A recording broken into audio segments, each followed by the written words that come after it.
Good morning. आज paper first ज्ञान तथा पाठ्यक्रम यूनिट 3 शैक्षिक विचारक और बाल केंद्रित शिक्षा, इसके बारे में अध्ययन करेंगे। 2 कंप्लीट हो चुकी है आपकी और बाल केंद्रित शिक्षा अभी यह स्टार्ट होगी। एक समय से पहले ज़माने में जब बालक की अपेक्षा शिक्षक को अधिक महत्व दिया जाता था, परंतु शिक्षण अधिगम में मनोविज्ञान के प्रवेश से अब बालक को महत्व दिया जाने लगा है। अब बालक की क्षमताओं, रुचियों तथा रुझानों को विशेष महत्व दिया जाता है और उसकी शिक्षा प्रक्रिया में इन बिंदुओं को ध्यान में रखा जाता है। बाल केंद्रित शिक्षा का उद्देश्य बालक का चहुमुखी विकास करना है। बाल केंद्रित शिक्षा की प्रमुख विशेषता बालक की प्रधानता है। बालक को इसमें इम्पोर्टेंस दी जाती है। इसके अंतर्गत बालक की रुचियों, प्रवृत्तियों तथा क्षमताओं को ध्यान में रखकर ही संपूर्ण शिक्षा प्रक्रिया का आयोजन किया जाता है। वर्तमान समय में बालकों में सर्वांगीण विकास का उद्देश्य प्रत्येक शिक्षा कार्यक्रम में निहित होता है। विभिन्न प्रकार के कार्यक्रमों के माध्यम से बालकों में सांस्कृतिक, सामाजिक, आध्यात्मिक एवं मानवीय विकास का मार्ग प्रशस्त किया जाता है। इस प्रकार बालकों के सर्वांगीण विकास हेतु अनेक प्रकार के उपायों के माध्यम से उनका अधिगम संभव होता है। उसके द्वारा बालक सीख सकते हैं। बाल केंद्रित शिक्षा द्वारा प्रभावशाली अधिगम के संदर्भ में की जाने वाली प्रक्रिया के फर्स्ट बाल केंद्रित शिक्षा का महत्व। वर्तमान समय में बालक केंद्रित शिक्षा के महत्व में अभूतपूर्व वृद्धि हुई है। चूँकि शिक्षा व्यवस्था का प्रमुख उद्देश्य बालकों का सर्वांगीण विकास करना है, इसीलिए बालकों के चहुमुखी विकास हेतु अनेक प्रकार के अधिगम उद्देश्यों का निर्धारण किया जाता है तथा इन उद्देश्यों को प्राप्त करने के लिए अनेक प्रकार के उपाय किए जाते हैं। सेकंड पॉइंट नोट कीजिए, बालकों की क्रियाशीलता को महत्व। मनोवैज्ञानिकों एवं शिक्षा शास्त्रियों का मानना है कि जब तक बालक शारीरिक एवं मानसिक रूप से क्रियाशील नहीं होगा, तब तक वह अपने अधिगम स्तर को उच्च नहीं बना सकता, न ही शिक्षण अधिगम प्रक्रिया क्रियाशील हो सकती। इस उद्देश्य की पूर्ति हेतु शिक्षा प्रक्रिया में उन सामग्रियों अथवा क्रियाओं का समावेश किया जाता है जिनसे छात्र अधिक से अधिक क्रियाशील हो सके। थर्ड पॉइंट है रुचिपूर्ण शिक्षण अधिगम। बाल केंद्रित शिक्षा व्यवस्था में बालक अधिगम प्रक्रिया एवं शैक्षिक क्रियाकलापों प्रक्रिया में उस सामग्री और गतिविधि का प्रयोग किया जाता है जिससे अधिगम व्यवस्था के प्रति उसकी रुचि विकसित हो सकती है, जैसे पाठ्यक्रम सरगामी क्रियाओं का प्रयोग एवं शिक्षण अधिगम प्रक्रिया में शिक्षण सामग्री का प्रयोग आदि। फोर्थ पॉइंट है प्रभावी शिक्षण अधिगम प्रक्रिया। प्रभावी शिक्षण अधिगम प्रक्रिया की स्थिति उत्पन्न करना वर्तमान शिक्षा प्रणाली का प्रमुख उद्देश्य है। अधिगम प्रक्रिया को प्रभावी बनाने के लिए यह आवश्यक होता है कि शिक्षण सूत्रों का प्रयोग किया जाए, बालकों के मानसिक एवं आयु वर्ग का ध्यान रखा जाए तथा उनकी पसंद का भी ध्यान रखा जाए। फिफ्थ पॉइंट है बालक का सर्वांगीण विकास। बालकों के चारों तरफ से सर्वांगीण विकास के उद्देश्य की पूर्ति के संदर्भ में किए जाने वाले प्रयासों के कारण ही अधिगम प्रक्रिया का विकास तीव्र गति से संभव हुआ है। क्योंकि शिक्षण अधिगम प्रक्रिया में इस उद्देश्य की पूर्ति के लिए स्वास्थ्य शिक्षा, शारीरिक एवं मानसिक विकास के संबंधित क्रियाओं को व्यापक स्थान प्रदान किया गया है।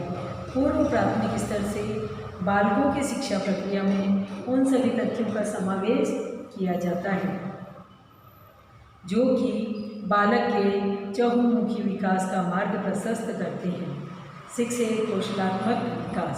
कौशलात्मक विकास के संदर्भ में भी अधिगम प्रक्रिया संपन्न होती है।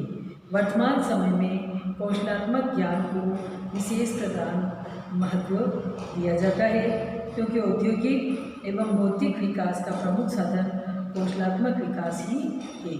व्यवहार में विभिन्न प्रकार के तकनीकी ज्ञान को कौशलात्मक ज्ञान की श्रेणी में माना जाता है।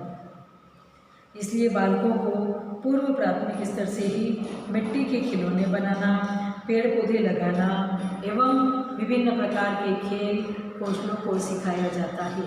इस प्रकार बालक विभिन्न कौशल सीखते हैं और उनकी अधिगम प्रक्रिया सार्थक होने लगती है। 7 पॉइंट नोट कीजिए। सामाजिक विकास। वर्तमान समय में सामाजिक समरसता के विकास की दृष्टि से भी छात्रों को परिपक्व बनाने का प्रयास किया जाता है। इसके लिए पूर्व प्राथमिक स्तर से ही अधिगम व्यवस्था में उन क्रियाओं को स्थान प्रदान किया जाता है जो कि बालकों में सामाजिक गुणों का विकास करती है। 8 पॉइंट है राष्ट्र वैज्ञानिक दृष्टिकोण का विकास। समाज में अनेक प्रकार की रूढ़िवादिता एवं परंपराओं के विद्यमान होने के कारण बालकों पर इसका प्रभाव प्रत्यक्ष रूप से देखा जा सकता है। बालकों में रूढ़िवादिता एवं अस्वास्थ्यप्रद परंपराओं को रोकने के लिए वैज्ञानिक दृष्टिकोण का विकास किया जाना आवश्यक है। इसके लिए बालकों को पूर्व प्राथमिक स्तर से ही विज्ञान विषय का ज्ञान तथा अधिगम में ऐसी क्रियाओं का समावेश जो कि वैज्ञानिक दृष्टिकोण का विकास करती है आवश्यक होता है। उपरोक्त विवेचन के आधार पर हम कह सकते हैं बाल केंद्रित शिक्षा एक ऐसा दृष्टिकोण है जिसके द्वारा बालक को अधिगम प्रक्रिया का मुख्य आधार बनाया गया है। शिक्षा का प्रबंधन बालक की आवश्यकताओं, रुचियों एवं क्षमताओं के आधार पर किया जाता है।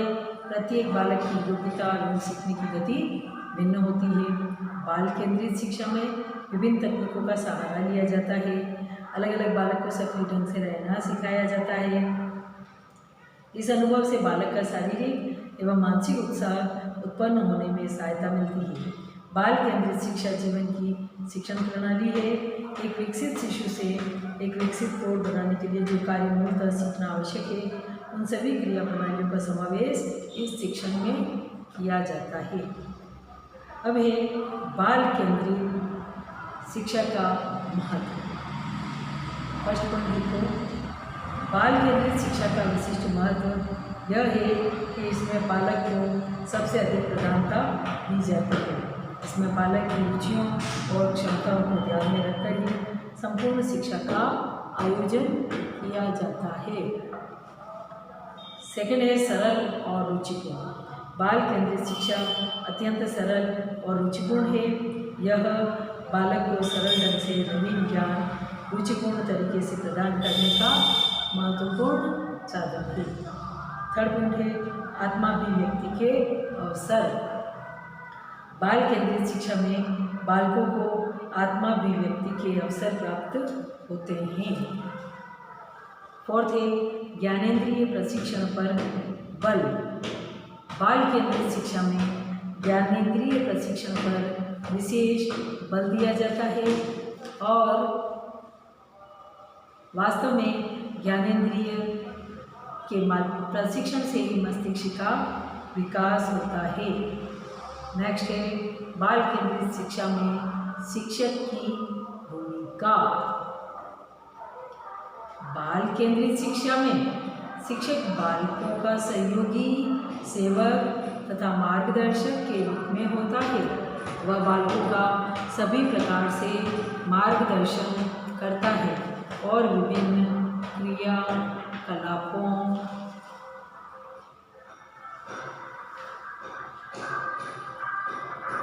को क्रियान्वित करने में सहायता करता है। शिक्षक को शिक्षण के यथार्थ उद्देश्यों के प्रति पूर्णतया सजग रहना चाहिए।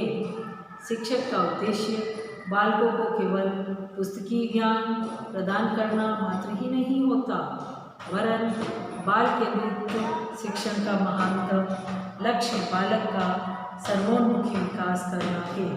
इसलिए शिक्षक को इस उद्देश्य की पूर्ति में बालक की अधिक से अधिक सहायता करनी चाहिए। यह कहना पूर्णतया सत्य है कि शिक्षक वह अधूरी है जिस पर बाल केंद्रित शिक्षा कार्यरत है। बाल केंद्रित शिक्षण की सफलता शिक्षक की योग्यता पर निर्भर करती है। प्राचीन भारत में शिक्षक को ईश्वर के पश्चात द्वितीय स्थान प्रदान किया जाता था।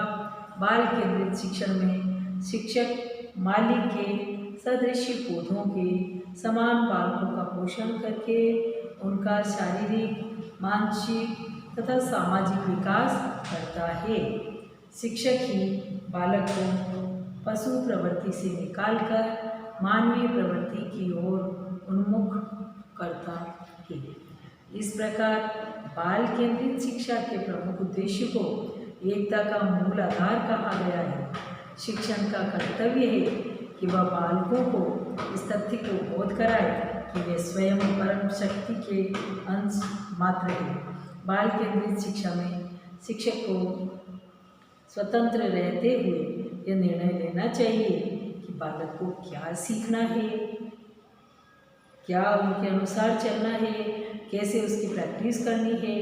उसके अनुसार ही स्थानीय पर्यावरण का चयन, पाठ्यक्रम, शाला समय, शाला दैनिक कार्यक्रम आदि का निर्णय स्थानीय समाज की आवश्यकताओं को ध्यान में रखकर करना चाहिए।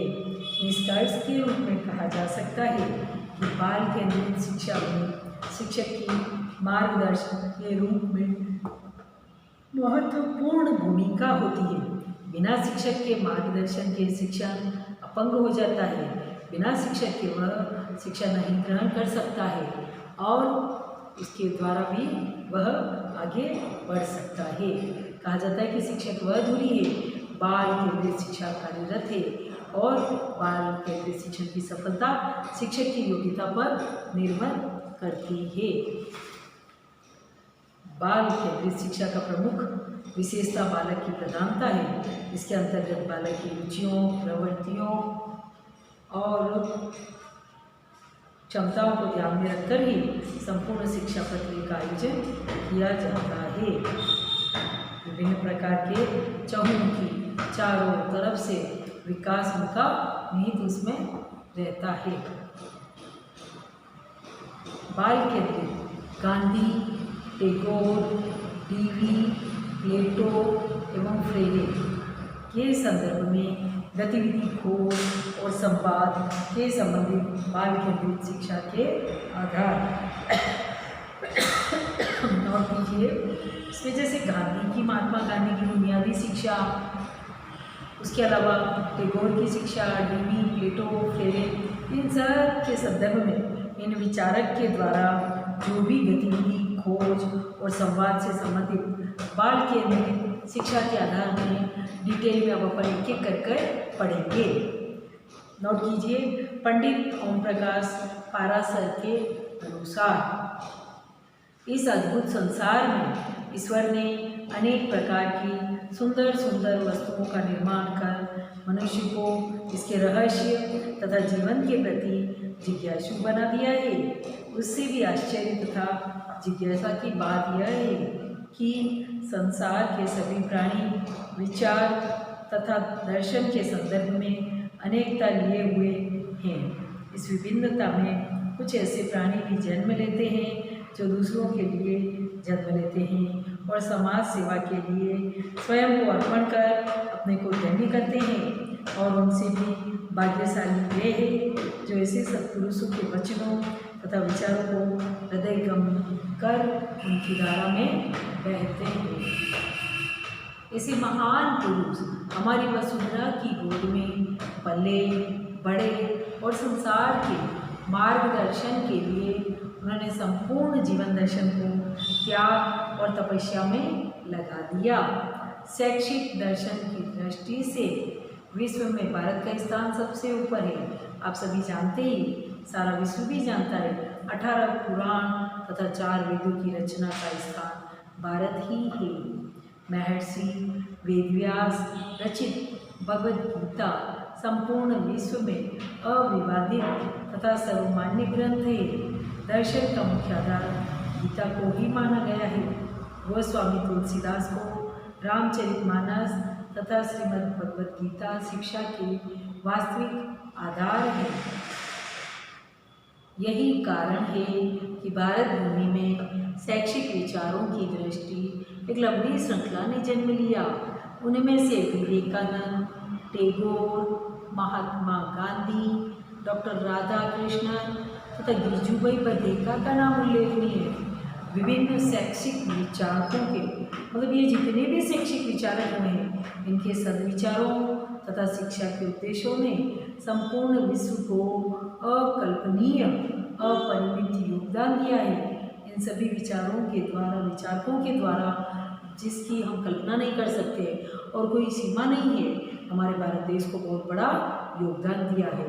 इन सब के शिक्षा के आधार क्या हैं, सबकी बाल केंद्रित शिक्षा में इनकी गतिविधि क्या है, उन्होंने क्या खोज की है, इन सब से संबंधित बाल केंद्रित शिक्षा के आधार डिटेल में और एक एक करके पढ़ेंगे। विभिन्न ऐसे विचारशील तथा गुणवान महापुरुषों ने संसार की दिशा को ही बदल दिया, अन्यथा आज के सामाजिक वातावरण का स्वरूप कुछ और ही होता। जिन्होंने समय चक्र के अनुसार सत्संगति देकर संपूर्ण विश्व को आनंद की अनुभूति प्रदान की। चूँकि शिक्षा किसी भी देश की आधारशिला है, अतः शिक्षा के विकास के संदर्भ में अनेक पाश्चात्य एवं भारतीय शिक्षा शास्त्रियों ने अपने अलग अलग सार्थक प्रयास किए हैं। प्रत्येक शिक्षा शास्त्र में देश, काल और उनकी परिस्थिति के अनुरूप शिक्षा के विकास हेतु अपने विचार प्रकट किए हैं।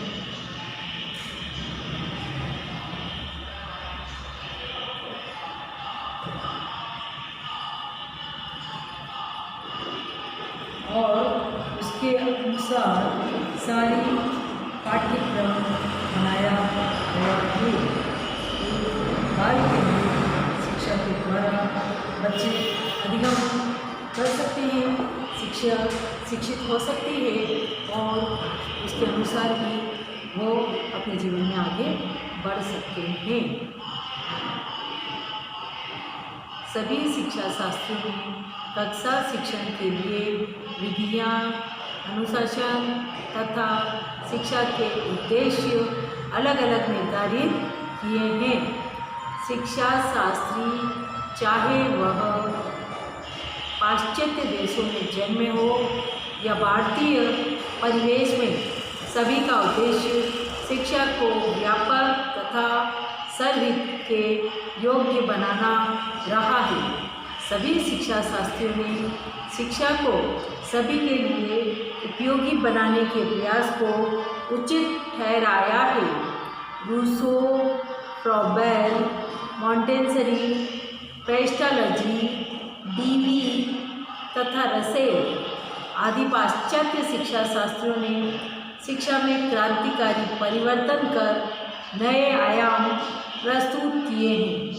अतः गतिविधि, खोज और संवाद से संबंधित बाल केंद्रित शिक्षा के आधारों के संदर्भ में महात्मा गांधी, रविंद्रनाथ टैगोर, जॉन डीवी और प्लेटो के शैक्षिक दर्शन का वर्णन भी आगे हम इसमें अध्ययन करेंगे। महादेव देसाई के अनुसार गांधी जी ने प्राय ये बताया है कि शिक्षा को बालक और बालिका के समस्त गुणों का विकास करना चाहिए। वह शिक्षा ठीक नहीं कही जा सकती जो बालकों और बालिकाओं को पूर्ण मनुष्य और उपयोगी अच्छे नागरिक नहीं बनाती है। गांधी जी ने शिक्षा का उनके अनुसार साक्षरता न तो शिक्षा का अंत है और न ही कहीं शिक्षा का प्रारंभ है। उन्होंने केवल एक साधन माना जिसके द्वारा पुरुष और स्त्री को शिक्षित किया जाता है।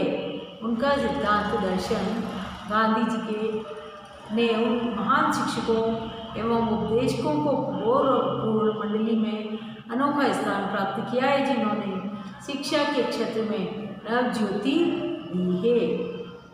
उसी के अनुसार टैगोर के शिक्षा दर्शन के सिद्धांत अलग हैं। उन्होंने छात्रों में संगीत, अभिनय, चित्रकला की योग्यता का विकास किया है और छात्रों को उत्तम मानसिक भोजन दिया जाना चाहिए जिनके उनका विकास विचारों के पर्यावरण में हो। टैगोर के अनुसार सर्वोत्तम शिक्षा वही है जो संपूर्ण दृष्टि से हमारे जीवन का सामंजस्य स्थापित करती है। डीवी के अनुसार शिक्षा व्यापक अर्थ में शिक्षा जीवन के सामाजिक रूप की अविरलता है। शिक्षा को पूर्ण रूपेण सामाजिक प्रक्रिया बताया है जिसके प्रमुख दो आधार हैं, व्यक्तिगत और सामाजिक। व्यक्ति की शक्तियों, रुचियों और योग्यताओं आदि को भी ध्यान में रखकर उसके अनुकूल उसे शिक्षा देनी चाहिए, परंतु साथ ही साथ उसकी समस्त शक्तियों, रुचियों आदि को सामाजिक मूल्य देना है। डीवी का पाठ्यक्रम के सिद्धांत अलग अलग रूप में बताए गए हैं। प्लेटो के अनुसार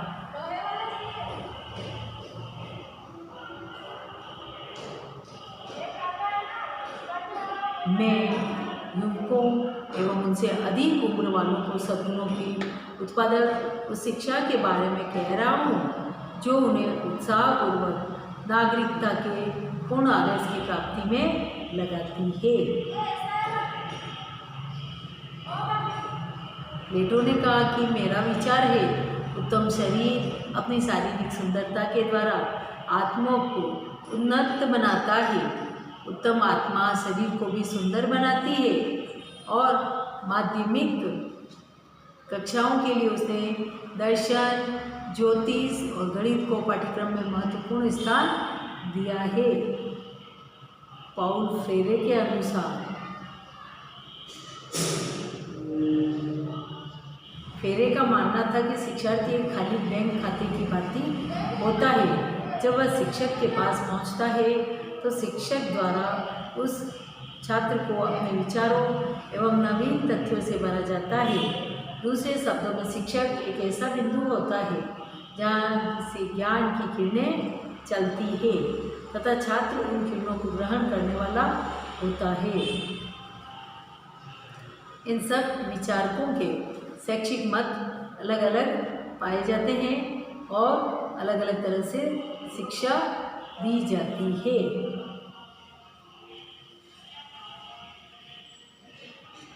टैगोर ने खेलकूद और अभिनय आदि को पाठ्यक्रम में स्थान देना चाहिए, उसको प्रेफरेंस दी है और महत्व दिया है। जैसे विभिन्न प्रकार की क्रियाएं यहाँ देखने को मिलती है, जैसे ड्राइंग, परिभ्रमण, प्रयोगशाला के कार्य, गायन, डांस, प्रातःकालीन सभा, प्रार्थना, स्वशासन, खेलकूद, समाज आदि की क्रियाएं पाठ्यक्रम के अंग की भांति होते हैं। इसीलिए विश्व भारती के पाठ्यक्रम को आज भी अनुभव केंद्रित पाठ्यक्रम के रूप में देखा जाता है। टैगोर ने भ्रमण के समय पढ़ना, वाद विवाद तथा प्रश्नोत्तर विधि, क्रिया विधि और मातृभाषा द्वारा शिक्षण विधि, खेल द्वारा शिक्षण विधि, स्वानुभव द्वारा शिक्षण विधि और बहुत सारी इस तरह की विधियों को उन्होंने स्थान दिया है। और शिक्षक का महत्व शिक्षा केवल शिक्षक के द्वारा, शिक्षण विधि द्वारा कदापि नहीं दी जा सकती। अतः शिक्षक को पूर्वाग्रही, संकीर्ण, असहिष्णु, अधीन और अहंकारी नहीं होना चाहिए। इस तरीके से गांधी, टैगोर, डीवी, प्लेटो एवं फेरे के संदर्भ में गतिविधि, खोज और संवाद से संबंधित बाल केंद्रित शिक्षा के आधार अलग अलग डिटेल में अब पढ़ेंगे।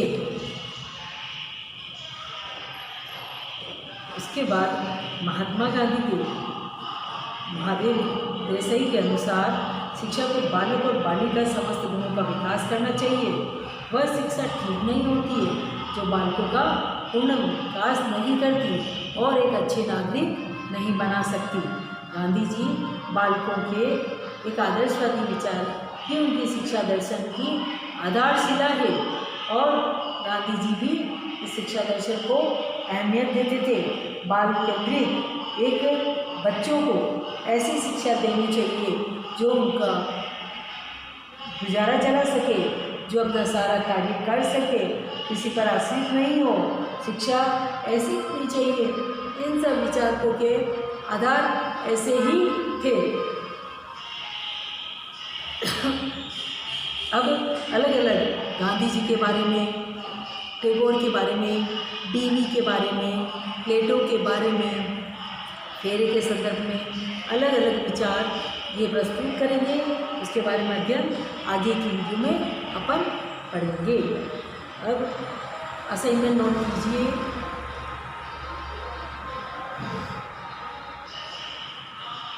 लघुत्रात्मक प्रश्न। पहला प्रश्न है, बाल केंद्रित शिक्षा में शिक्षक की भूमिका को समझाइए। बाल केंद्रित शिक्षा में शिक्षक की भूमिका है, जैसा मैंने बताया आपको समझ में ही आ गया होगा कि बाल केंद्रित शिक्षा के प्रमुख उद्देश्य को एकता का मूल आधार का है, ये इसमें लिखा जाएगा। शिक्षण का कर्तव्य है वह बालकों के इस तथ्य को बोध कराए कि वे स्वयं परम शक्ति के अंश मात्र हैं। मतलब उनकी जो परम शक्ति है उसका एक अंश एक शिक्षक का रूप होता है। बाल केंद्रित शिक्षा में शिक्षक को स्वतंत्र रहते हुए यह निर्णय लेना चाहिए कि बालकों को क्या सिखाना है और उसके अनुसार ही स्थानीय पर्यावरण का चयन, पाठ्यक्रम, शाला समय, शाला दैनिक कार्यक्रम आदि का निर्णय स्थानीय समाज की आवश्यकताओं को ध्यान में रखकर करना चाहिए।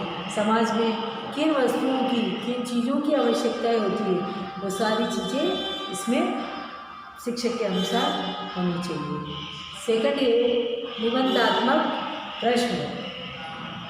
नोट कीजिए सेकंड प्रश्न, बाल केंद्रित शिक्षा का अर्थ बताइए। बाल केंद्रित शिक्षा का अर्थ बताइए।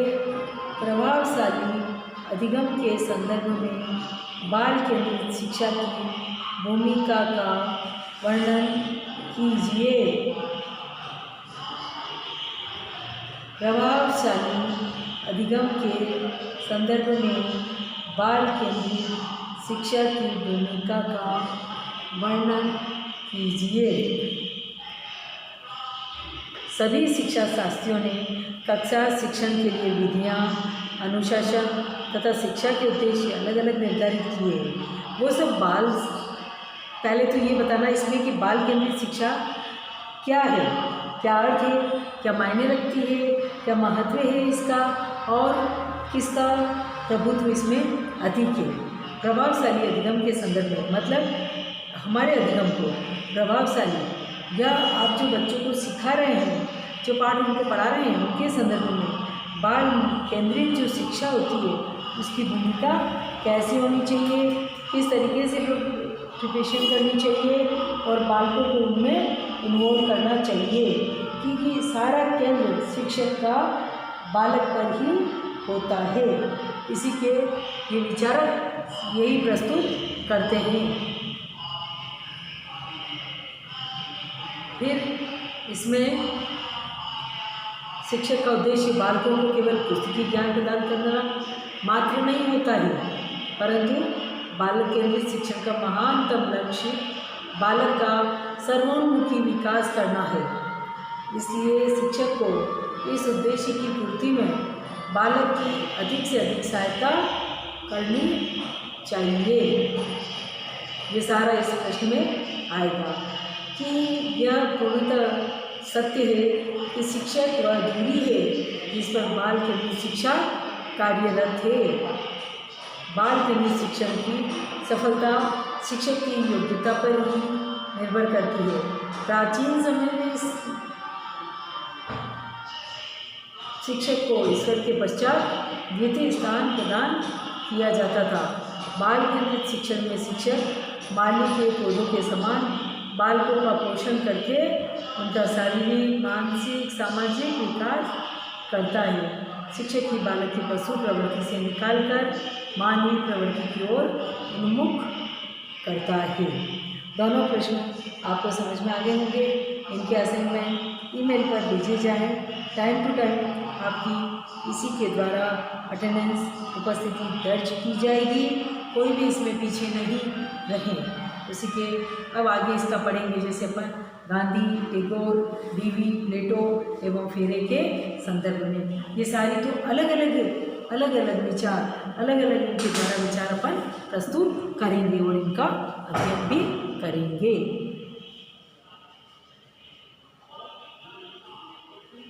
धन्यवाद। आपको ये सब चीज़ें समझ में आ गई होगी और इसी के अकॉर्डिंग सारा करते रहे। नहीं समझ में आए तो उसको सारी डिटेल इसमें बता दी गई है और असाइनमेंट बता दिए जा रहे हैं, इनको आपको आगे से आगे करना है।